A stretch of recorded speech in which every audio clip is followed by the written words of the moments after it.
For our next text, we're going to cite it in two ways. So the first way is to cite the original blog entry where this letter was posted. To cite a blog entry, you need the author's last name and first name. You need the title of the actual entry itself, so that one specific page.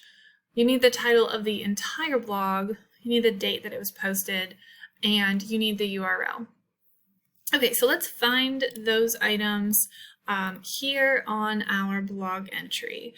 Now, right away, we don't necessarily see the author's last name, but we do know that this is a letter, and he does say, "Love, Nick." So one of the things that you could do is investigate the website to find out, is this blog written by multiple people or just by one person? If there's an about page, that's a great location to start with. And here we can see what this person is saying. You know, they're consistently referring to themselves in the singular first person.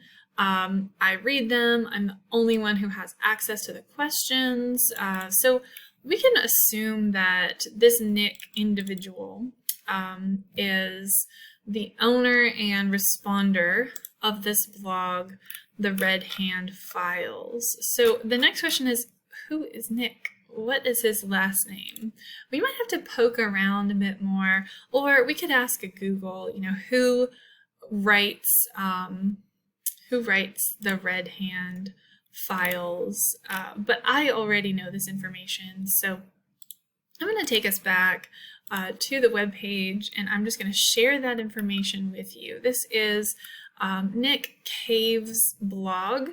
Nick Cave is an Australian musician. So we're going to start with his last name, Cave, comma, Nick, period.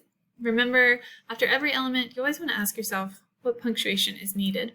So now we need the title of the blog entry, and that's going to go in quotation marks.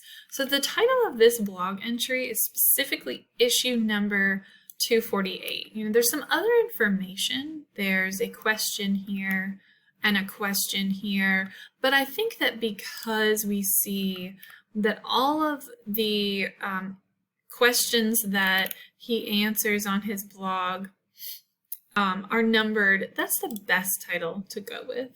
Issue number 248.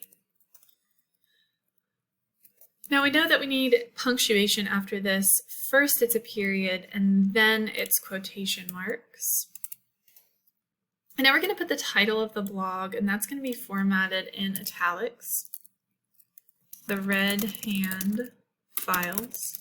And if you're never sure, you can always go back to that original page and find the information.